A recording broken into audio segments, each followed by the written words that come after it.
Podcasting, the final frontier.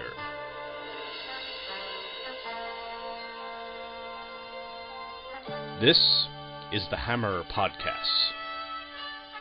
Its 30-minute mission: to rehash geeky topics, to seek out new bastions of nerdiness, to timidly go where the more talented have gone before. Greetings, and welcome to the Hammer Podcast, the official podcast of thehammerstrikes.com. I'm your host, Gene Hendricks, and before we get to the subject of today's episode, I have 3 pieces of listener feedback to go over. All 3 are emails, and the first one comes from Mr. Ryan Daly of many fine shows over on the Fire and Water Network, including Give Me Those Star Wars, which is appropriate since he's writing in about episode 21. In fact, he titles his email, Episode 21, Obi-Wan Rodriguez. I'm Gene Hammerstriker, and I'm here to rescue you. Regrettably, I haven't kept nearly as current on the Hammer Podcast as I should, but I heard you did a recent episode on the Skywalker family saga, and I just had to check it out. Your discussion with Scott Rifen was outstanding. From your shared and differing personal histories with Star Wars, to the odd but always interesting digressions about Yoda's mental health and the popularity of names on Tatooine, everything about this episode was a delight to listen to. Seriously, this might have been the most enjoyable Star Wars-themed podcast I've heard all year. I host a Star Wars podcast. Alright, I'll put that on pause right there, and I have to say, that is fairly high praise, because I listen to Give Me Those Star Wars. I listen to Dead Bottom Spies, which was Ryan's show before that, and excellent stuff. Ryan really knows what he's talking about. He has his own distinct point of view, which is great. He just doesn't like everything or hate everything. He likes certain things, doesn't like other things, and can explain why. So if you are not listening to that show, I suggest that you do. Anyway, back to the email. One part of your conversation with Scott that demanded my commentary: whether Luke Skywalker made the right decision in leaving Dagobah to save Han and Leia on Cloud City. I guess the simplified defense of Luke's action is that since everything eventually worked out right, meaning by the end of Return of the Jedi, Luke made the right call. He needed to confront Darth Vader on Cloud City in order to learn the truth and force Vader's betrayal of the Emperor. You could even bolster that argument with the evidence that the Force compelled Luke to abandon Obi-Wan and Yoda because they were too ingrained in the old-school mentality that brought about the fall of the Jedi and the rise of the dark side. However, there's another element of Luke's decision that I had to address. You and Scott asserted that without Luke's intervention, or rather without the presence of R2-D2, Leia, Chewie, Lando, and C-3PO would have been captured fleeing Bespin. I'm not so sure of that. Before they board the Millennium Falcon, Lando gets on the PA and orders an evacuation of Cloud City. Even though the limits of technology, time, and most likely budget made it impossible to show that, I had always inferred that Lando did that in part so that the Falcon could escape in the crowd. The Star Destroyer would easily pick off one ship flying to escape, but if suddenly 1,000 ships flew away at the same time, the Imperials wouldn't know who to target. It'd be like Harrison Ford slipping into the St. Patrick's Day parade during The Fugitive. It would at least give Chewbacca enough time to fix the hyperdrive on his own.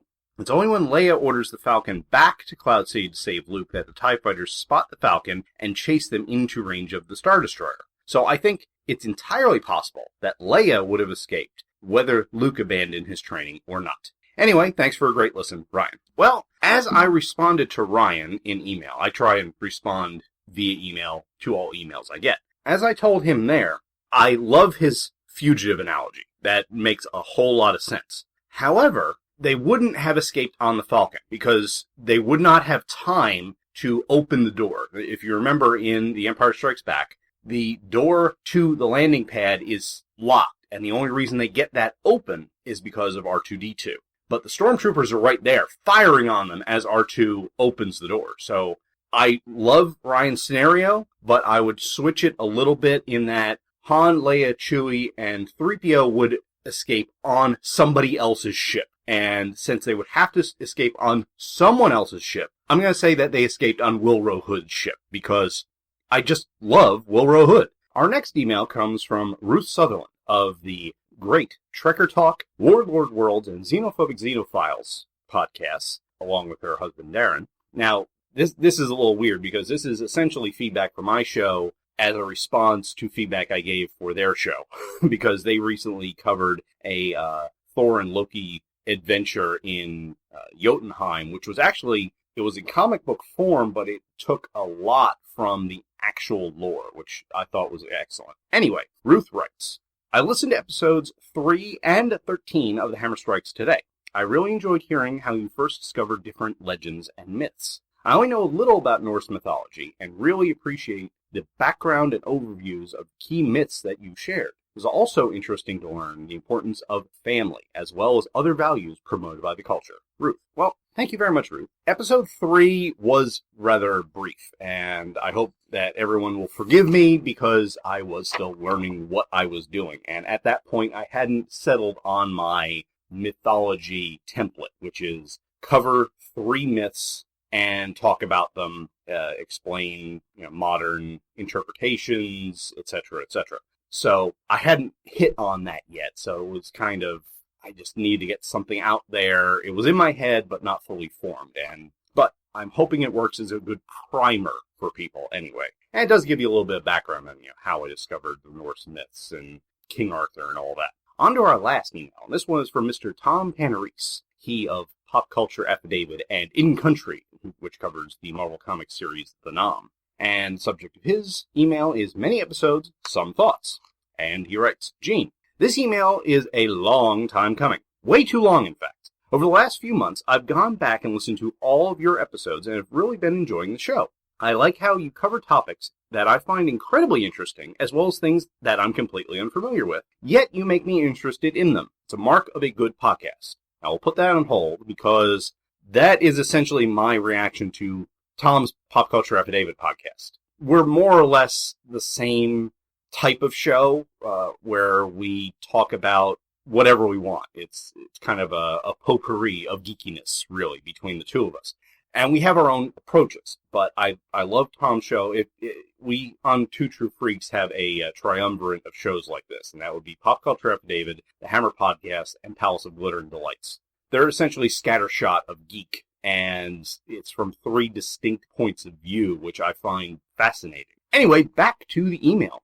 A couple of comments going all the way back to your very first episode, which is when you and Scott Gardner talked about Star Trek the Motion Picture. All right, put that back on pause.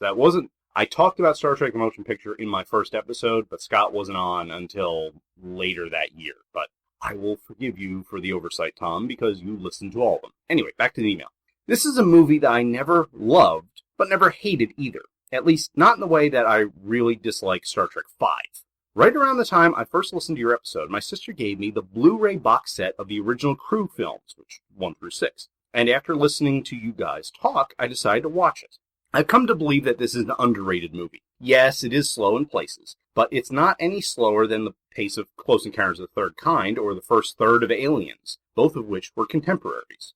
Furthermore, after only having a pan-and-scan VHS copy of the film to watch for years, I finally had the chance to see Star Trek the Motion Picture in widescreen, and it was kind of a revelation, especially when it came to the size and scope of V'ger, as well as the awesome special effects, which hold up really well. Your episode really brought to light what I hadn't thought about the film, especially since my first exposure to Trek was The Voyage Home, followed by Wrath of Khan and The Search for Spock. All right, we'll put that on pause because that's where you end with Star Trek. Yeah, I can see where someone coming into it from The Voyage Home would see the motion picture as a little odd. It's not anywhere near the same type of movie, but I'm really, really glad that you watched it again with an open mind, Tom, and because that's all we want. Whether you watched it again with an open mind and didn't like it, like Chris Franklin, or if you watched it like you did and have a new appreciation of it. I didn't care which, as long as you watched it again, although I am supremely gratified that you do have a new appreciation of the movie. Anyway, on with email. Ditto for Excalibur. Prior to your episode, I don't think I'd seen the unedited version of the movie. It had aired on WPIX numerous times. I remember seeing it as a kid, but I rented the DVD and gave it my first real watch after listening to you talk about it. It's an ambitious movie. The entire Day Arthur in a couple of hours? Really? And that does show. Parts of it have not aged well. The armor and combat might be spot on, but some of the hair and makeup are distinctly from the early 1980s. Still, other parts have aged very well. The acting, the pacing, the fight scenes, Helen Mirren. So thanks for getting me to revisit 2 worthwhile films, and thanks for putting out some great episodes. I can't wait to hear what you have coming up next. All the best, Tom. Oh, thank you very much, Tom. Yeah, Excalibur, it does have some stuff that kind of screams 1980 in it, but I think that the rest of it, and like you said, the scope is just amazing. And the fact that it got pulled off as well as it did still floors me. The fact that they could do this entire arc from before Arthur was born to his death or slumber, depends on how you want to look at it, and being taken to Avalon is just amazing. But I've gushed about that enough with Luke, Jack, and Nate earlier this year, so we won't go on with that. But again, thank you very much, Tom, and Ruth, and Ryan for writing in. I really appreciate the feedback. And now we'll take a quick break and plug 3 shows that may have something to do with these emails. I don't know. And then we'll be back with the subject of today's episode. See you on the other side. Star Wars, give me those Star Wars, nothing but Star Wars, don't let them end. Star Wars, those near and far wars, talking about Star Wars on a podcast. I'm Ryan Daly, and welcome to... And I'm the Irredeemable Shag. Dude, what are you doing? What? Give Me Those Star Wars is my show. Well, you're part of the Fire and Water Podcast Network, so it's really our show. But if you show up on the promo, people will think you're the co-host. I'm not? No, the show will have rotating guests. You just took that idea from my Justice League International podcast. You took that idea from my Secret Origins podcast. And you took that idea from Dead Bothan Spies. That was my podcast. Wait a minute. I sang the theme song with you. So? So, technically, I appear on every episode. I'm part of the foundation of this new Star Wars show. That's true. So, you want to take this from the top, or what? I'm Ryan Daly. Join me and a galaxy of guest stars on Give Me Those... including the Irredeemable Shag, whose voice you will technically hear on every episode, on Give Me Those Star Wars. The official Star Wars show of the Fire and Water Podcast Network. Available on iTunes and Stitcher and at fireandwaterpodcast.com.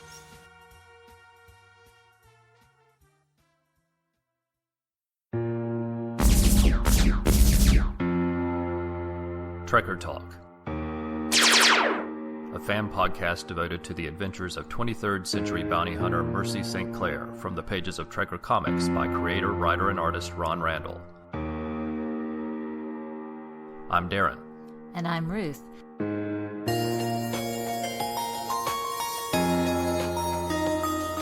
We'll be discussing the stories, characters, and art in this excellent retro sci-fi adventure series, as well as having side conversations about other areas of fandom. We hope you'll join us as we travel from the dangerous back streets of New Galuf to the depths of outer space and everywhere in between. Trekker Talk is available at podbean.com and on iTunes and Stitcher. Find us at trekkertalk.com.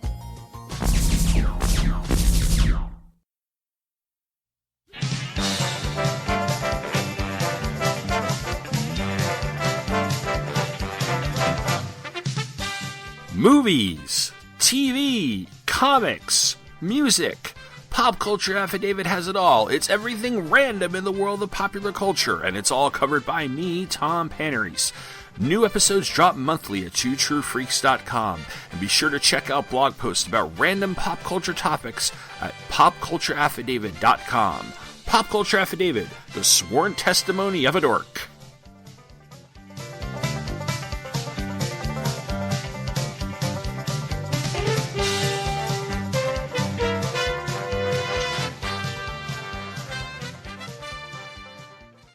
Welcome back. And for the second month in a row, I have a returning guest with me.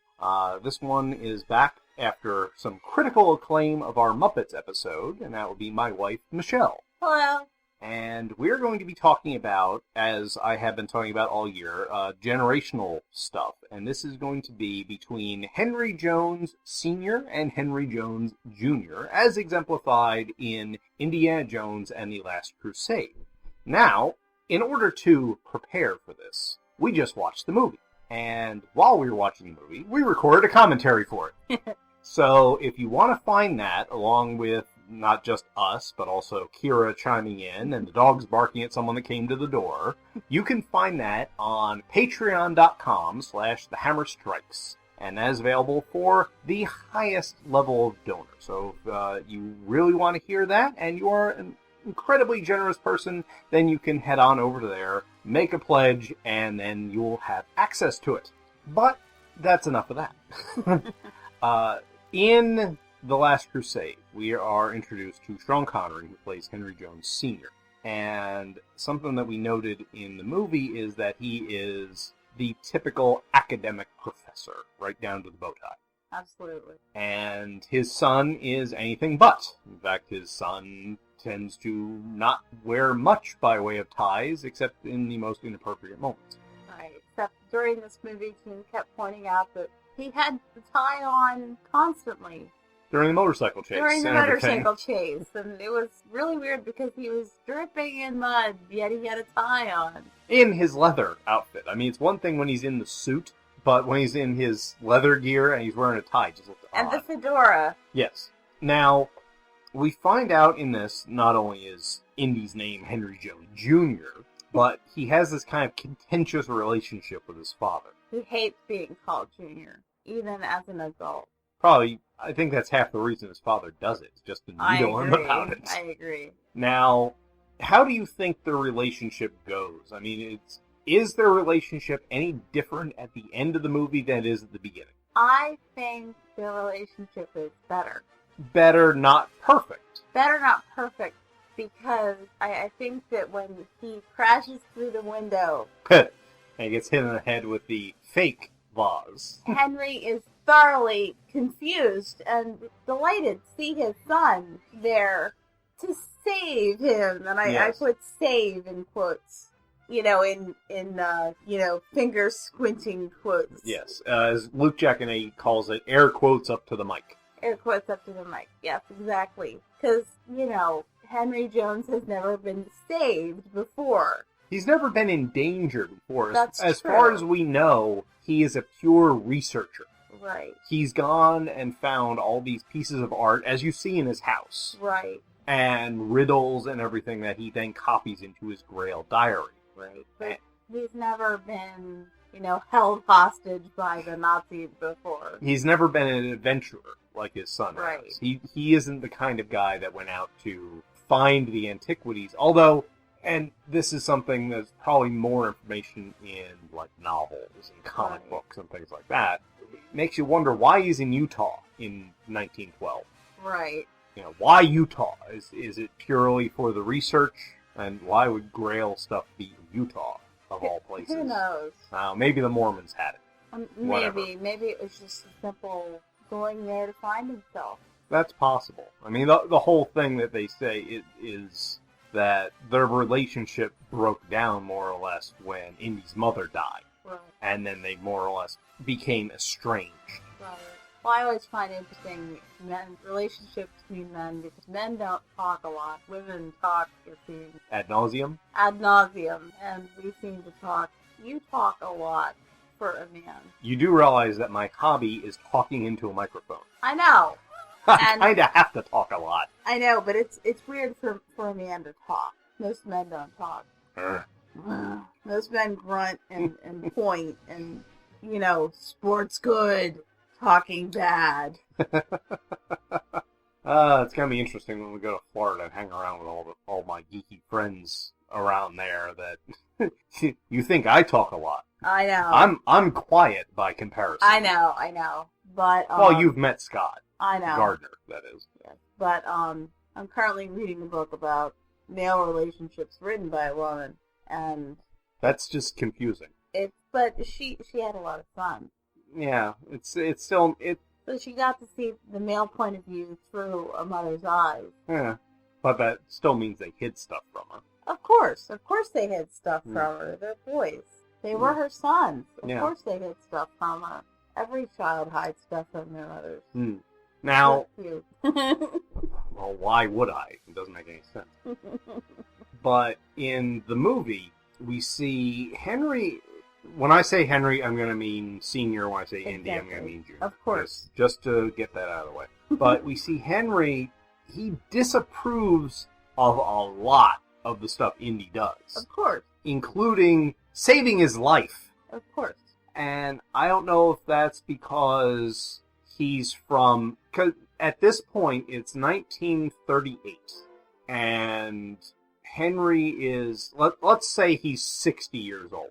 So that means that he was born in the latter half of the 19th century. So at that point, he probably had a very traditional upbringing. Yeah. So I'm wondering if all this running around and riding motorcycles and using a flagpole to joust with a Nazi, if that's just so far outside of his realm of experience that he looks down his nose at. Like, you should be back at school and teaching classes. Well, I don't think Indy really...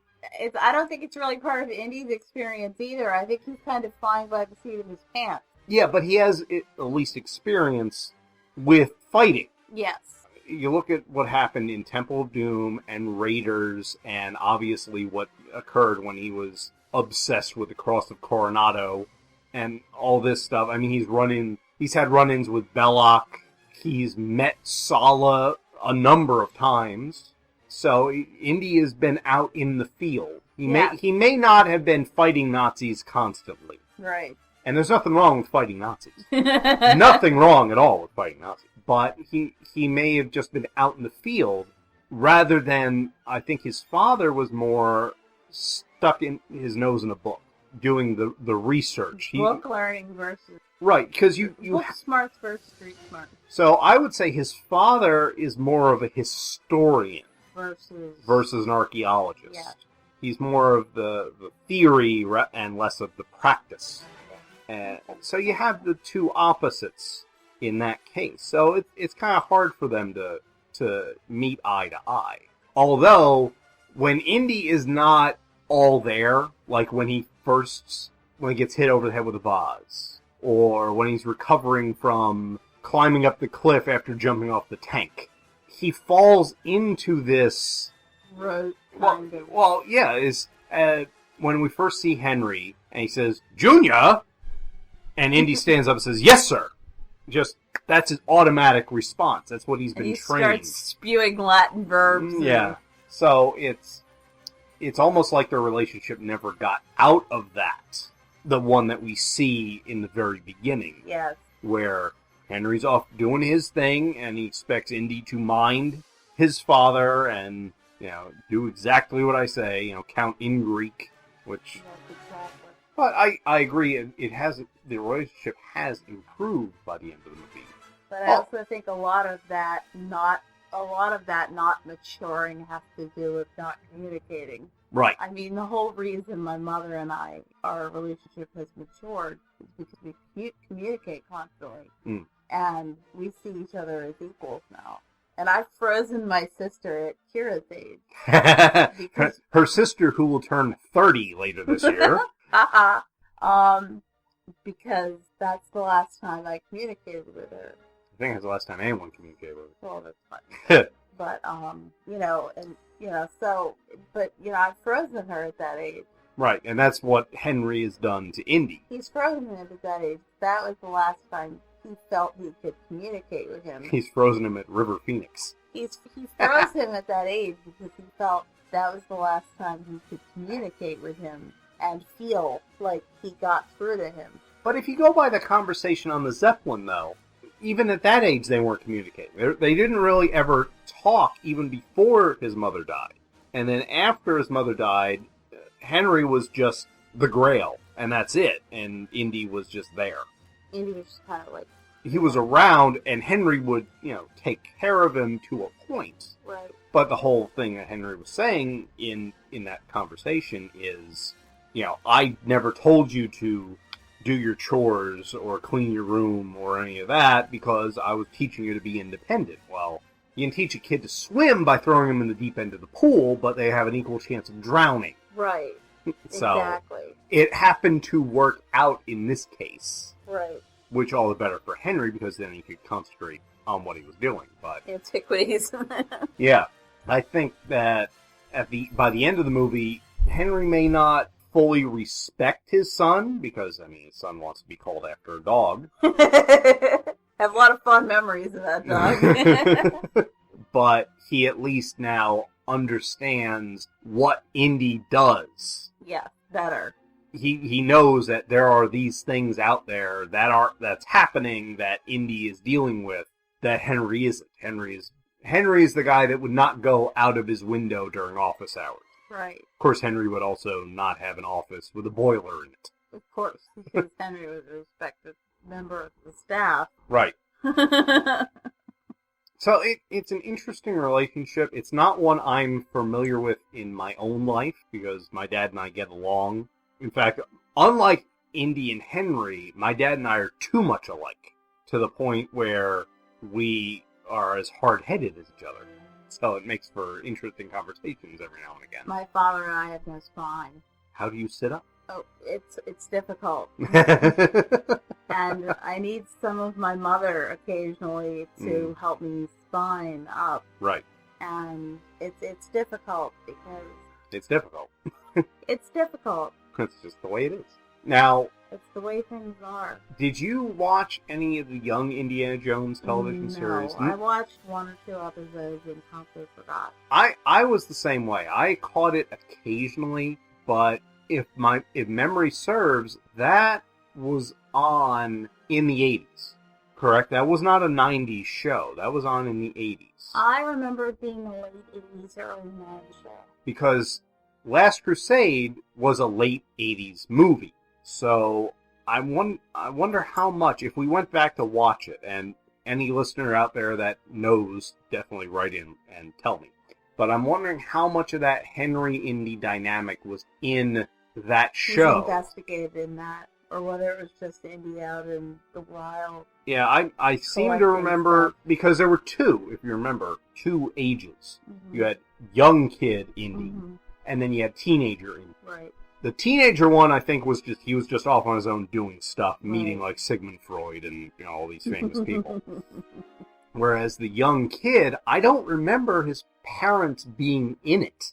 I don't really either. I don't remember there being a parental role. Like, you know how in a lot of these shows they say, oh, well, of course, my teenager made the right decision, and of course I'm going to go with my teenager's decision in the future, because my teenager makes the right decisions no matter what. Ha! I mean, my parents never would have said that to me, because they were there to help me decide, what was right and wrong. That's kind of the point of being a parent, isn't it? I mean, that's why we have parents, to help you make the right decision when you're like a crazy kid, and you want to go to the mall when you have a biology test, and yeah, you want to goof off, but your parents aim you in the proper direction, and hopefully you do what you're supposed to do. And you're going to get D in biology, but, you have to stay home and study, and, and all that.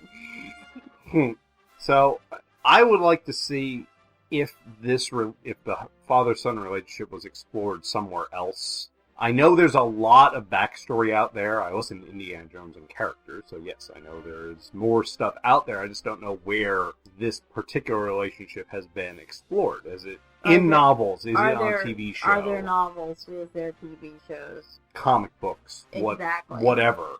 I would really like to find out, because it's an interesting relationship in that it's not perfect at all. No, it's quite broken. It's a realistic relationship for a family that had a trauma like that. Exactly. That had such an important family like that. But eventually they do sort of work it out, but unfortunately, by the time we get to Kingdom of the Crystal Skull... He seems to have worked through his problem with women. Well, no, by the time you get to Kingdom of the Crystal Skull, Henry is dead. Right. So you don't get that anywhere. I would have loved to see Connery come back in like an old age home or something. I know. Like, you finally worked through your trouble with women. Yeah, well... Well, he is drawn to strong women. How do you explain Billy, then? Well, the blonde? Yeah, the one from Temple of Doom. Oh, Temple of Doom. Don't even get me started. But, I mean, Marion Ravenwood, she was definitely... Oh, yeah. Yeah, there's no question about that. But then again, she was also the best one out of all of them. And that's why, they shared a son. The best, the least amount said about Mutt, the better. Yes. Just because you don't like character, the person who plays. No, I don't. He did a good job playing a 50s greaser. Yes. I had no problem with that. My problem was with the whole bit surrounding the character. Oh, okay. About how Marion never told him who his father was. That's true. And that whole mess. It was just a little too soap opera-y for me. Yeah, that's true. I don't think Marion really was like that either. Although I find it interesting in Kingdom of the Crystal Skull, since we are talking about generational stuff, that Indy falls into the father role. Absolutely. Very easily. Very easily. And even before he knows the kid's his son, he just falls into, no. You're not gonna do that. This is how we're going to handle it. Just listen to me. But of course, this is a kid who's, in his 20s already, isn't going to listen to some old dude that he just met. Of course. Who he doesn't even know. So we see kind of the reverse then. Of course. Because Indy has become, he's still out. He has become his father. But he's still out doing stuff because he had his whole career as an operative for the CIA or the OSI or whatever. Exactly. Whatever you want to call it, that ended up getting to the beginning of Crystal Skull. And wonderful Kate Blanchett. But he's more in academia than he has been before, simply because he's aging out of the man of action stuff. And then you have this kid coming in who just wants to jump in feet first, and he says, no, calm down. Let's think about this first. Let's, investigate first. Right. So it's an interesting dynamic there, which another reason I would have liked to see Connery in that movie, so that you have 3 generations interacting, with Indy at that point being the middleman, being the guy that's straddling the academic and the adventure stuff. Yeah. It probably would have made it a bit better, probably more palatable to most audiences, because almost everyone I hear doesn't like the movie. I had no problem with it myself.